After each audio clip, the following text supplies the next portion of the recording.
en la Argentina vamos a salir adelante el día que nos pongamos todos de acuerdo, ¿no? Y que realmente tiremos todo para el mismo lado. Insisto, no porque vos sos de River o yo soy de Boca nos vamos a pelear. Tenemos que compartir y está bien, cuando juegue River y Boca, vos haces la hinchada por River, yo la haré por Boca, pero no nos tenemos que matar. Es así de simple. Y no solamente Boca y River, fíjate, Central y Newell, los chicos estos, los tucumanos, en Córdoba, Belgrano Talleres, que no es tan fuerte como puede ser Central Newell, esos son los peores. Esos son los peores. Los tucumanos también son complicados. Pero es así, no puede ser que no podamos convivir. Es imposible. Tenemos que aceptar el pensamiento del otro. Y yo, a ver, ojo, que les quede claro, muchas familias, y tengo el caso de mi suegro, terminaron peleados a muerte por política. Y mi suegro en la época de Perón, en el 50 y pico, 60. Y ahora ¿saben cuántos terminaron peleados por el kirchnerismo? Pero es estúpido. Yo no me voy a pelear con vos porque vos seas kirchnerista y yo sea lo que sea. O porque yo sea kirchnerista y vos seas macrista, qué sé yo, por decirle una cosa. O seas antikirchnerista. He discutido, he conversado con muchos kirchneristas y vos ves que se ponen locos y bueno, lo frenás, son kirchneristas. Y bueno, está bien, acepto y no me peleo con ellos, porque no me gusta pelear. Ya cuando la discusión se pone dura, me voy. Porque, a ver, tenés que aceptar que sí, que hay cosas buenas y cosas malas. En todo, en todo nivel. Entonces hay mucha gente, muchas familias que se han destruido por política, porque se juntan los domingos a comer y empieza el tío kirchnerista contra el tío macrista y terminan las piñas. Es estúpido. Bueno, dejémoslo ahí, allá ellos. Yo no lo acepto y no lo practico.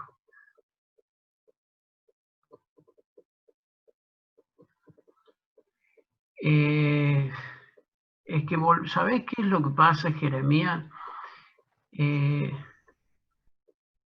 Acá hay un grave problema. Los que tienen que ceder no ceden. O sea, ¿qué es lo que pasa? A ver, ¿cómo te lo explico? Está tan sucio todo que nadie quiere ceder. O sea, hay mucha gente, como yo digo, que no le cierra el blanco. ¿Qué significa eso? No podés tener dirigentes ricos y pueblo pobre. Ese es el tema. Entonces, ni tampoco podés tener dirigentes de 25, 30, 40 años en el poder. Porque eso no es democracia.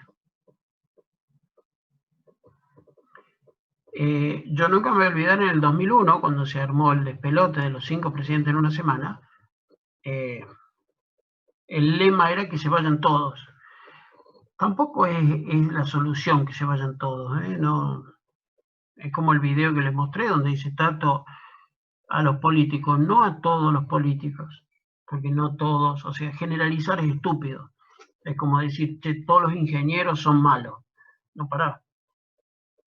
Yo soy ingeniero y no me considero malo. Entonces, o decir que todos los alumnos son malos. ¿Por qué? Si hay algunos que sacaron 10 y hay otros que sacaron 2, o 3, o 4, o lo que fuera. Entonces, no todos son malos. estás haciendo una evaluación mala, generalizar es estúpido. ¿Sí? Entonces, en ese momento dijeron, bueno, que se vayan todos. Si te pones a ver, los diputados y los senadores son todos los mismos que en aquella época. Y hay gente que hace 30 años que vive la política, cuando tendrían que ya empezar a haber una renovación. Y en todos los partidos, ¿cómo puede ser que Menem sea senador? Independientemente que está ahí por sus causas políticas, por sus causas, perdón, procesales y todo lo demás. Pero el viejo no puede ni caminar. Y sigue siendo senador. Por decirte un caso, ¿no? Hubo un juez de la corte que se jubiló, pobre viejo, se jubiló y al mes se murió, tenía 94 años. Un capo, el viejo, dice, muy excelente, pero 94 años. Bueno, los de la corte no bajan de 80 años, sobre todo los más, porque como era vitalicio, ahora creo que cambió, era vitalicio, la mujer esa, no sé si la vieron, que tiene todo el chasis ladeado, por vieja, esa mujer debe tener más de 80 años. El otro, el cordobés, como es Maqueda, también, Maqueda tiene 80 años. Entonces, ese es el problema, no podés vivir toda la vida del Estado. Tiene que llegar un momento, a ver, ¿por qué si los privados a los 65 nos jubilamos, por qué ellos pueden seguir?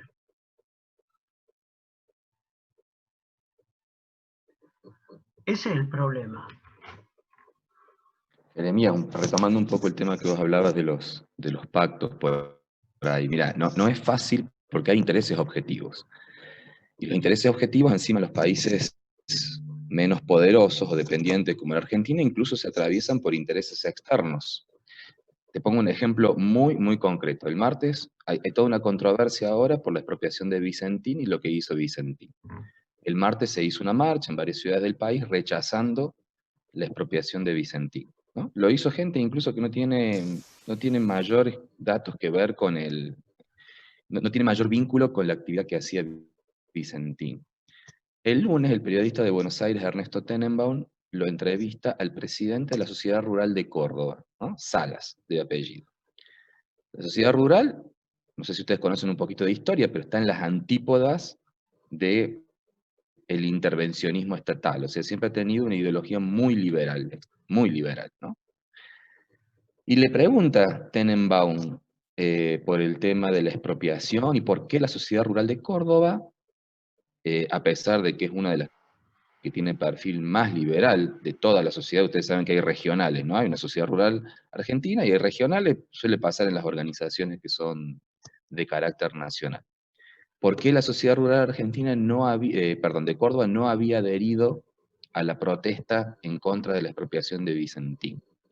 Y Sala le contesta algo de sentido común, dice, pero ¿cómo vamos a salir a defender una empresa que ha estafado a miles de productores? Muchos de esos productores socios de la sociedad rural, ¿no? Sobre todo de Santa Fe. ¿No? Porque, digamos, dejaron colgado no solamente al Banco Nación, sino especialmente a todos los que le proveían el grano. Entonces, ¿a qué voy con la anécdota? Hay una ausencia de consensos básicos en cuestiones muy, muy de base, valga la redundancia, ¿no? Como decir, a ver, ¿cuál es el comportamiento empresario que es aceptado o no socialmente? En Estados Unidos no se discutiría qué se hace con una empresa que se ha comportado como lo que se está viendo, ¿no? No solamente hay unas cuestiones de quebranto, ya se están descubriendo cuestiones penales, etc. Y esas cosas no se superan fácilmente, ¿eh? Mira, Estados Unidos, que se pone tanto como ejemplo, se recuerda poco la historia de los Estados Unidos. En el siglo XIX, Estados Unidos dirimió la disputa entre dos modelos de país, el sur esclavista, agropecuario, ¿no? Modelo fuertemente agropecuario, y el norte industrialista, con una guerra terrible. Una guerra que le costó a los Estados Unidos más gente en términos absolutos que su participación en la Primera Guerra Mundial. La Primera Guerra Mundial fue mucho más sangrienta que la Segunda Guerra Mundial. Entonces, el tema de los consensos es extremadamente difícil. En los países que somos dependientes como Argentina, que no somos países centrales, es aún más difícil porque estamos atravesados por cuestiones internacionales. La disputa China-Estados Unidos, por ejemplo, ustedes la verán en los diarios, gente que toma posición para un lado, gente que toma posición para el otro.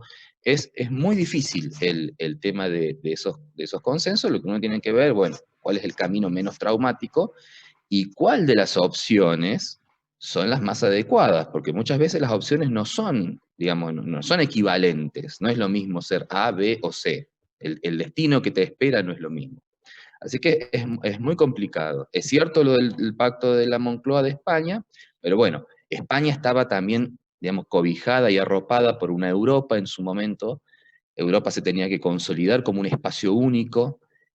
Había intereses internos y externos de los Estados Unidos, por ejemplo, para que eso pasara. España, digamos, el pacto fue viable porque España se pudo desarrollar, era uno de los países grandes más atrasados de Europa, y en el lapso de una década y media se puso casi a la par del resto de Europa. Ahora, eso, citando a una expresidenta, no fue magia. La Unión Europea hoy no. Ya hace unos 6 o 7 años que no ocurre más. La Unión Europea ponía plata. O sea, ustedes saben que todos los países de la Unión Europea aportan recursos a la Unión Europea y después la Unión Europea redistribuye. Los países más ricos ponen más plata que la que reciben, ¿no? Es como, digamos, como una forma de... Y los más pobres o los más atrasados reciben más de lo que aportan, o sea, tienen un saldo favorable. Hasta mediados de la década pasada, España tenía un saldo favorable, o sea, recibía de la Unión Europea más plata que la que aportaba. Eso era un subsidio, y con eso, digamos, se apuntaló el desarrollo español. Porque también es muy difícil sostener los pactos cuando vos tenés crisis permanentes y las crisis agudizan las disputas. Así que es un fenómeno muy complejo el llegar a acuerdos nacionales. Argentina no lo pudo lograr. Miren, acabamos de festejar, de celebrar el Día de la Bandera con Belgrano. Lean lo que pasó en aquella época, ¿no? Por ejemplo, cómo la oligarquía terrateniente de Salta lo traiciona a Güemes, porque bueno, sí, todos estaban por la independencia, pero Güemes quería la distribución de las tierras entre los terratenientes y los gauchos. Y los terratenientes prefirieron entregarlo a las tropas realistas, ¿no? Y eso le costó la vida a Güemes. Lo que le pasó a Belgrano, ¿no? Es un tema muy difícil. Sí, no es muy fácil de resolver. El problema es que nunca empezamos. Eso es lo que yo creo. O sea, lo que yo veo es que no es un tema fácil de resolver, pero nunca hay un puntapié inicial, como si fuera un partido de fútbol, ¿no? Y nunca queremos acercar posiciones. Entonces, es el tema. Y creo que todo el tema pasa por un simple y sencillo hecho de educación, ¿no? Desgraciadamente. Y que en eso venimos cada vez peor. Y ojo, no hablo de educación de colegio, no estoy hablando de educación de un colegio. De saber cuánto es 2 más 2, 3 más 3. Conozco muchos abogados, ingenieros con títulos, recontratítulos y de educación cero, ¿no? Pero dejémoslo ahí. Está un poco Jeremías para que sepas cómo está planteada la cosa. ¿Ok? Bien, ¿cuáles son las causas que provocan la inflación? La teoría habla fundamentalmente de dos. ¿Qué pasó? ¿Qué pasó?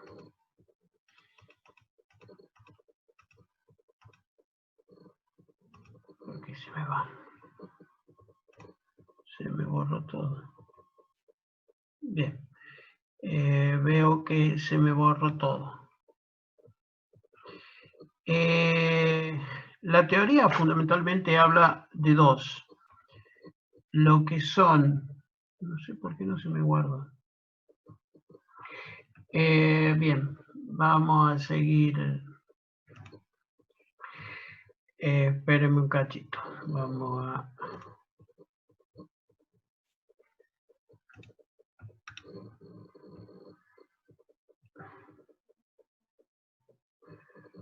Vamos a abrir este.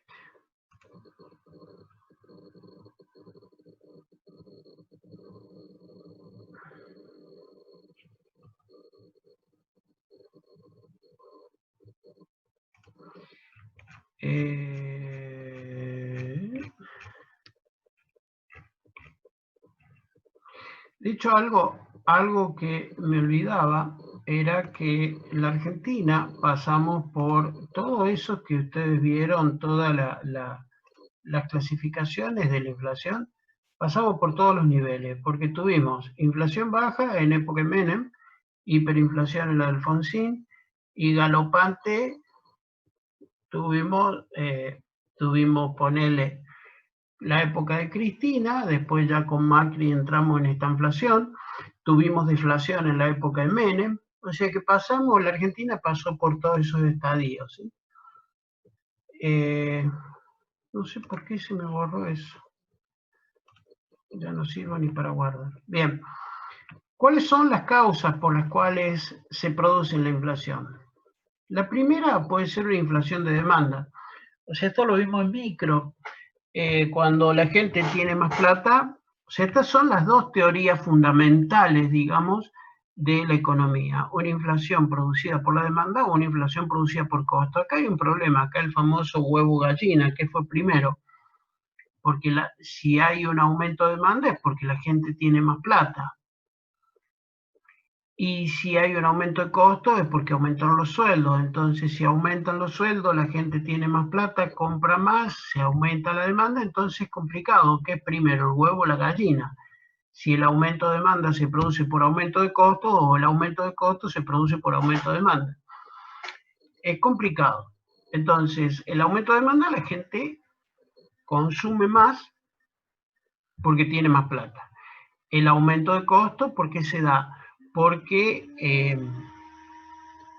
las empresas les aumentan los costos y al aumentarles los costos fundamentalmente tienen los costos de los sueldos, que es uno de los mayores costos que tienen las empresas, entonces tienen que aumentar los precios, ¿sí?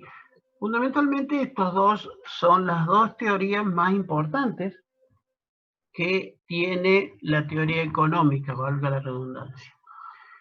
Pero también, ¿por qué se puede dar inflación? Lo que se conoce como una inflación estructural.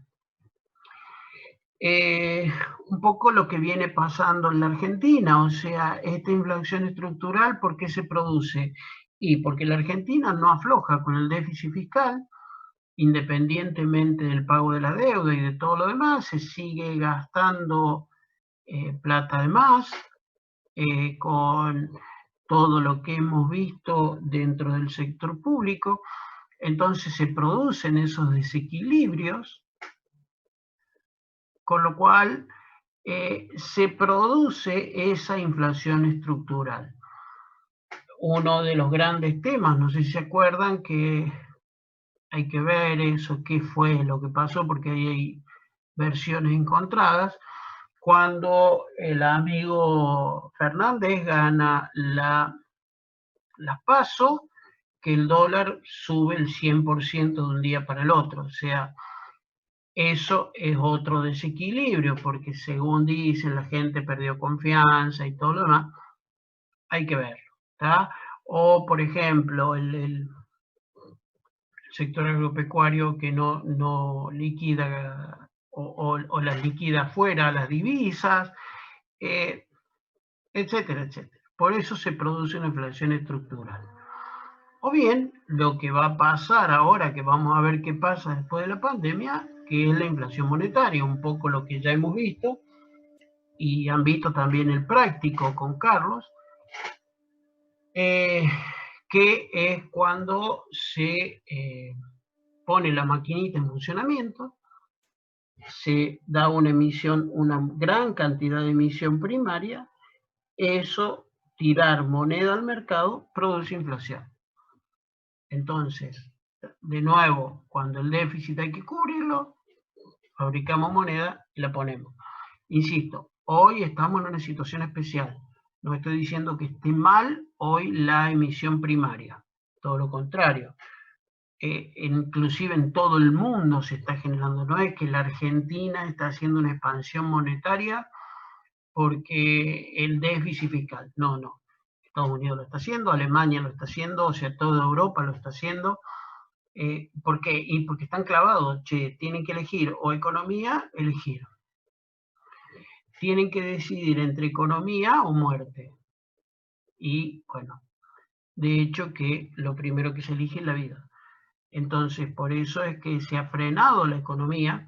Se está hablando de que va a haber una pérdida del PBI, o sea, un decrecimiento mundial del 9%. Se está hablando. O sea que el PBI este año, con respecto al del año pasado, va a caer un 9%. Una guasada. Entonces, ojo con eso. Y ese PBI, ¿con qué se cubre? Y el PBI, al no tener producción, tenés que cubrirlo con plata. ¿Y quién la genera? El que la tiene. ¿Y quién es el que la tiene? El que tiene la fábrica. ¿Estamos? ¿Cómo se mide la inflación? Un poco para terminar este tema. El que más conocemos es el IPC, el índice de precios al consumidor. Este es el que tira todos los meses, el que ustedes escuchan, el 1,5, el 2, el 5, el 8, lo que sea, es este famoso índice de precios al consumidor. El que decíamos antes, se forma con una canasta, ¿sí?, de alimentos, una canasta básica que le llaman, que no es tan básica, que tiene en cuenta distintos elementos, distintos bienes y servicios, que se toma un promedio entre los ascensos y descensos que tuvieron, y de ahí sale ese famoso IPC.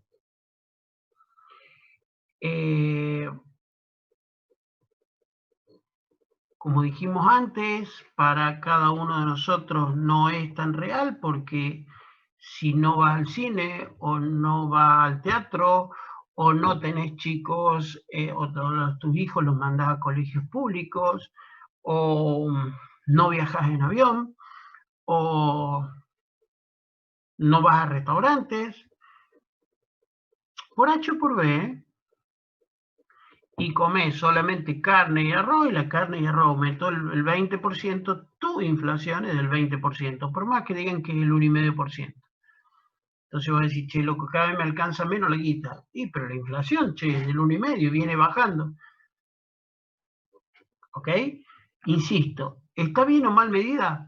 Está medida, y todos los meses se mide igual.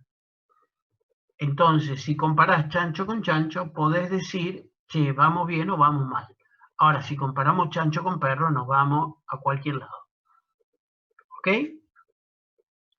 Hay otros índices también importantes, que son el índice de precios al por mayor, que es este IPIM, donde digamos, el comienzo de la inflación, porque si comienza a aumentar los precios al por mayor, tarde o temprano va al consumidor. O sea, ¿qué sería el por mayor? Los que compran los supermercados, los que compran cuando compran grandes volúmenes. Si ese aumenta, tarde o temprano va a ir a parar al consumidor. Y un importante, que más que nada lo puse porque estoy dando a los civiles también, es el índice de costos a la construcción. Es otro índice que se utiliza también, que en algunos casos, algunos de estos índices, porque ahora volvió la famosa indexación, algunos de estos índices es lo que se toma como indexación. En la época cuando existía la indexación, ¿qué es la indexación? Vos, por ejemplo, pactabas un contrato, ya sea de alquiler, de laburo, de lo que fuera, y vos decías, bueno, la indexación la vamos a hacer cada 3 meses según el índice de precios a lo que fuera. Y eso, entonces vos sabías que cada 3 meses tomabas ese índice y decías, bueno, a mí me corresponde un aumento del tanto por ciento. ¿Está? Depende del gremio al que vos pertenecías, es el que se tomaba. Normalmente el que se tomaba era este famoso IPC, era el que se tomaba. ¿Está? Bien. Hasta acá tenemos el segundo parcial. ¿Sí? ¿Qué va a pasar con el parcial? Va a ser la primera pregunta que vamos a recibir. En principio,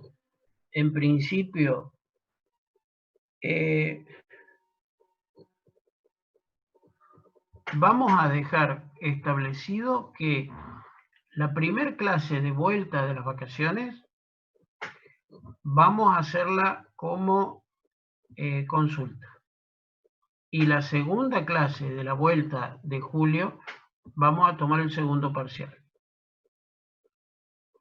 Si vemos que hablan de una vuelta, si lo podemos tomar presencial, mejor. ¿Qué quiero decir con esto? Si, por ejemplo, empiezan a hablar de que en vez de volver en la última semana de julio, que es cuando tenemos que volver, dicen, no, che, estimamos que el 15 de agosto vamos a abrir la universidad y van a volver a dar clase, vamos a estirar el parcial hasta tomarlo presencial. Pero si dicen, no, che, hasta septiembre, olvídate de volver a clase, seguimos con este sistema de primera semana consulta o repaso, llámenlo como quieran, segunda semana parcial. ¿Ok? Si vemos que, che, en 15, 20 días volvemos a la normalidad, arrancaremos con la tercera parte del año y tomaremos el parcial presencial. ¿Para qué eso? Para solucionar todo este tema de la promoción y todo eso. Particularmente prefiero tomarlo presencial para tomar el menor coloquio posible o perjudicarlos, entre comillas, lo menos posible. ¿Está? Entonces, esa es la idea. No sé si se entendió. ¿Alguna duda?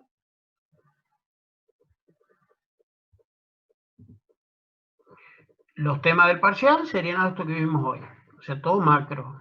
Sería sector público, renta, sector externo, sector financiero e inflación.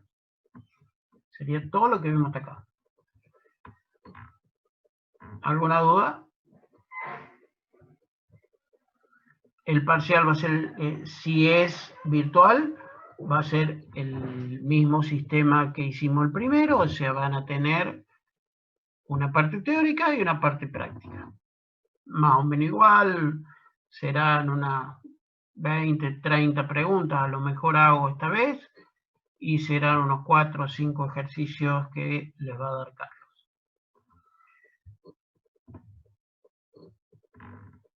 La tercera parte está, sí, Morena, debe ser el 11 de agosto, a ver, ya te digo.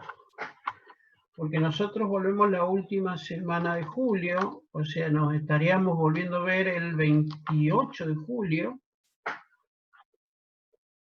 No, Milena fue la que preguntó, el 4. Sí, Lucía tiene razón, es el 4. El 4 porque estamos volviendo a la semana del 27. La última semana de julio estamos volviendo, con lo cual el parcial en principio sería el 4. Profe, ese día tenemos otro parcial. Ya fijado. No, ¿de qué? ¿De administración? A las 10:30 de administración, sí. Qué difícil la administración. ¿Cómo se quejan? ¿Cómo lloran, ¿Quién le toma el parcial de administración? ¿Quién está? ¿Quién tiene, profe? Tenemos a Reina, pero él no está dando clases, así que hay otras 2 profesoras. ¿Mujeres? ¿No Sí. está? ¿Y Reina qué pasa? ¿Se jubiló por fin? No, dijeron que iba a volver, pero bueno, todavía no nos dio clases. Creo que estaba con unos problemas, no sé de qué.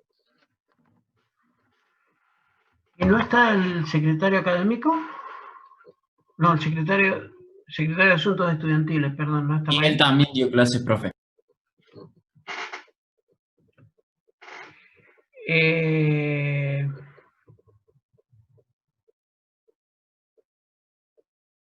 No sé, Gabriel, ya tanto futuro no puedo hacer. Bueno, veremos pasarlo para el 11 entonces. Dejamos como primera fecha el 11. Entonces, la primer clase cuando volvamos, vamos a arrancar con la tercera parte del año, que es oferta y demanda agregada. El 4 haríamos el repaso del parcial y el 11 estaríamos tomando el segundo parcial. Con respecto a lo que preguntan la tercera parte del año, hay un apunte, yo lo voy a revisar en autogestión. En autogestión, que lo cargué, ya lleva varios años cargado, que creo que dice unidad 7 y 8. Creo que dice algo así. Es ese el apunte del teórico. El práctico después se lo dará Carlos. Pero ese está ya hace un tiempo, está subido en autogestión. De cualquier manera lo voy a revisar. Pero ese está en autogestión. Ah, y otro tema, menos mal que me acordé. Para el 4, quiero una lista de los grupos que van a ser para el trabajo final.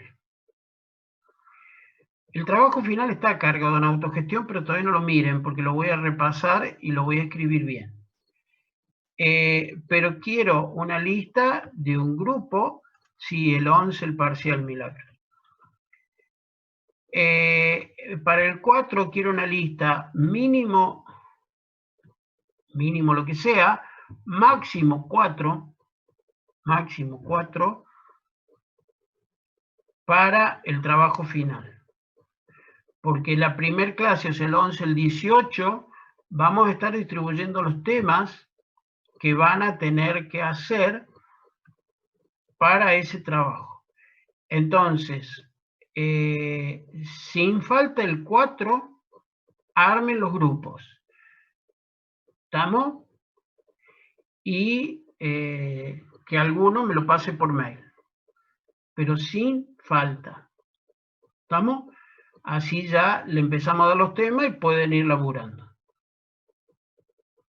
¿Estamos? ¿Dudas? Porque después de ese trabajo, en principio, vamos a ver cómo lo hacemos. Profe, ¿qué fechas tiene el receso por vacaciones? Creo que es las 2 semanas del medio de julio, del 6 al 20. O sea, empieza el 6 y termina el 19, digamos. Porque la semana que viene es exámenes y la semana del 20 es exámenes. El 20 de julio son exámenes. O sea, lo que es 6, del 6 al 12 y del 13 al 19 es receso. ¿Esa es tu pregunta, Jeremías? Che, miren el calendario académico. En la página de la Facu está el calendario académico, véanlo, chóquense con algo. ¿Estamos? ¿Dudas?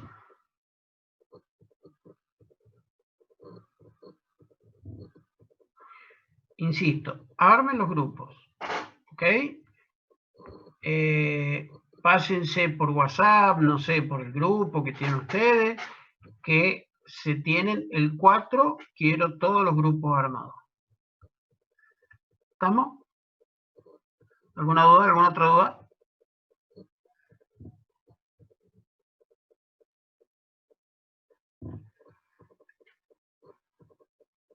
Bien. Entonces, felices vacaciones para los que les corresponda y el resto estudien para los exámenes, no sean vagos, el que tenga que rendir. ¿Estamos? Y nos estamos viendo de nuevo por allá cuando dijimos, el 29, dijimos, ¿no? El 28 de julio nos estamos viendo de nuevo. ¿Ok? Bien. Que descansen y si no, estudien. Carlos, todo es tuyo. Mañana nos vemos. Gracias, ingeniero, que ande usted bien. Estimado, faltan 4 minutos, así que cerramos y reiniciamos para que no nos corte en medio de los ejercicios.